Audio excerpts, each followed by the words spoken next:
সড়কে কত ভিড় হয়েছে, মাঠের লোক জিজরিজ করছে। আর এই জায়গাটাই হচ্ছে দুর্গা পুজো, সরস্বতী পুজো, মানে এখানে একটা বেদি মতো আছে, এখানে সব পুজো হয়। পিঠা দেখা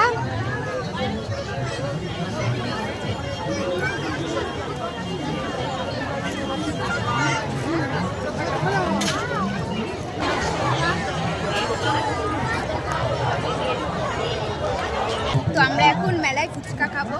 আমাদের বাড়ির কাকু, মানে আমাদের বাড়িতে যিনি ফুচকা দেন, তাই আমরা দাঁড়িয়ে আছি, তাই আমাদের হচ্ছে ফ্রিতে ফুচকা দিল, পাও ফুচকা। এখন সেগুলো খাচ্ছি, পরে আবার লাইনে দাঁড়িয়ে খাবো।